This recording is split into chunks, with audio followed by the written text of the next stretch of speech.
Olá, aqui a gente vai falar um pouco sobre máximo e mínimo da função de segundo grau aí, né? A função que é a função quadrática aí, que tem como gráfico uma parábola.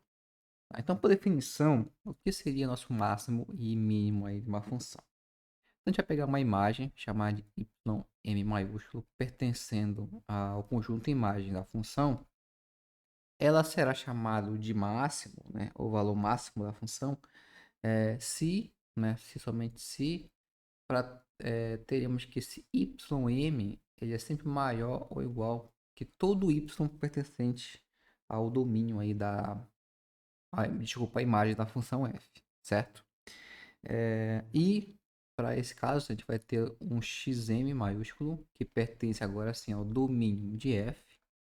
Nesse caso aqui, esse xm é chamado de ponto máximo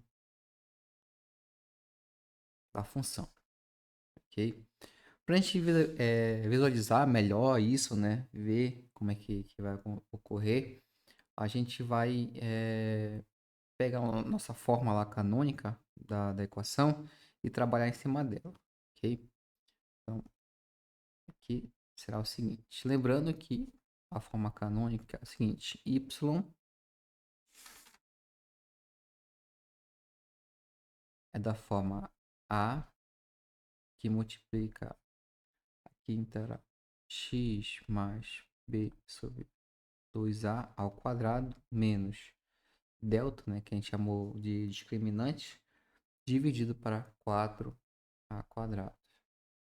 Essa aqui é a nossa forma canônica que a gente vai trabalhar, certo? Também, assim como a gente viu na aula, os zeros, dá para a gente analisar também aqui os máximos e mínimos da função. Ok, então aqui a gente tem um teorema que é o seguinte. Então, a gente vai entrar agora com um teorema que relaciona a questão dos máximos e mínimos. O primeiro ponto desse teorema é o seguinte, que se o meu A é menor que zero, então a função quadrática, né, que é y ax quadrado mais bx mais c, ela vai assumir, né, um valor máximo aí. Então assume um valor máximo, que é o nosso ym maiúsculo, pertencente, claro, à imagem da função. E nesse caso, esse meu ym, ele tem uma cara, né? Ele é da forma menos delta sobre 4a, e para essa imagem eu vou ter o valor do domínio, né? Que nesse caso aqui seria o x m maiúsculo igual a menos b sobre 2a, certo?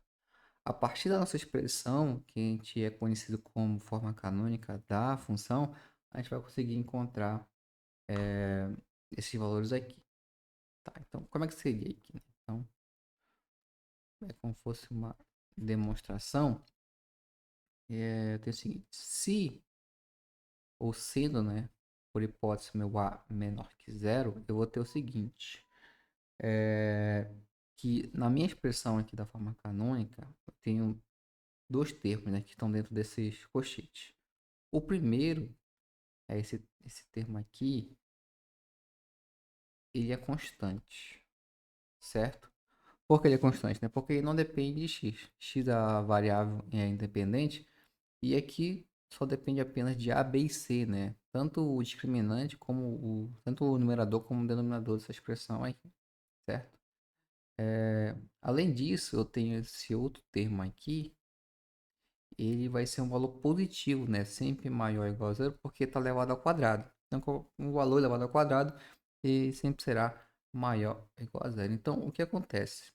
Sendo o meu A menor que zero, então o y vai assumir um valor máximo, né, quando esse meu termo aqui ele for igual a zero.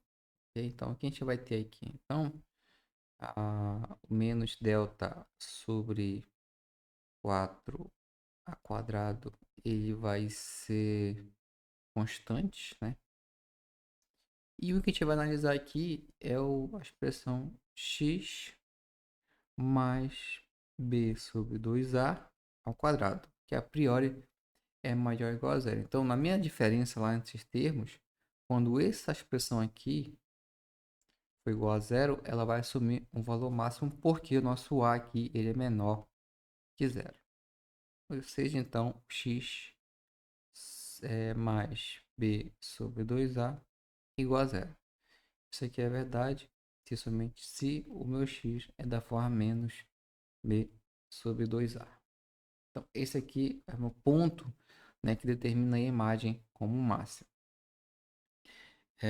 Então, o que a gente faz? Vai substituir agora esse valor lá na função canônica, que seria esse valor aqui.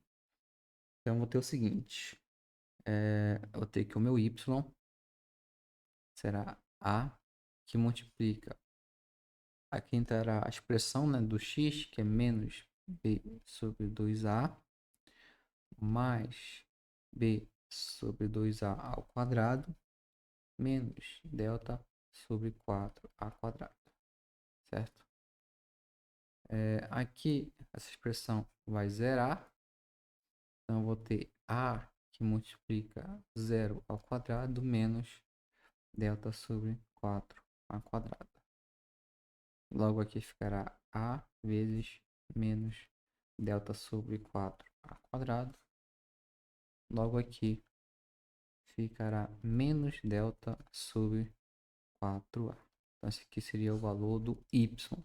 Então tem um ponto aí que seria nosso máximo da função. Então esse ponto, né, no caso esse par-ordenado, ele seria o seguinte: nossa abscissa seria esse valor do x, que é menos b sobre 2a, e o nosso y seria menos delta sobre 4a.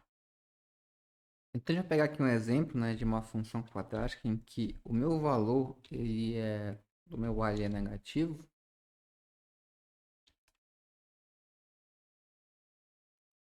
certo? Então, tá aqui a função quadrática. Então, os meus valores aqui, no caso vai ter um máximo, né? Ele será o ponto em que terá tanto y como x, né? Abscissa ordenada dos seus valores máximos. Então, nesse caso aqui, né, a gente já transforma a função, a gente vai ver quem é esse máximo aí, né? Que no caso seria o valor máximo, y, e o ponto máximo aí que determina o valor máximo, que é no x. Aqui nosso programa já determina para a gente uma são as otimização, né? Que é máximos e mínimos. Vou selecionar aqui nossa função, ok? E aqui ele achou para a gente ganhar o nosso máximo e mínimo, né? O nosso x, que é o nosso valor máximo, o ponto máximo é menos 0,5 e o y é 0,25, ok? E o valor mínimo, ele ocorre da mesma forma, a gente vai encontrar ele, né, de acordo com o signo lá na forma canônica da função, e a partir dele também encontrar quem é um caso aí, o valor mínimo da função. Lembrando que no caso do valor mínimo, nossa função ele o valor do a é positivo, então se eu simplesmente trocar aqui o meu coeficiente, ele vai me dar um valor positivo, certo? Vamos ver aqui, aqui a nossa parábola. Perceba que agora vai ter um valor mínimo, ninguém vai ser menor do que ele aí em relação aos outros pontos da função. E esse ponto A aqui, né, que ele é 0,5 e menos 0,25, ele é nosso vértice aí, que é justamente o ponto que determina o valor mínimo da função e o ponto mínimo também da função.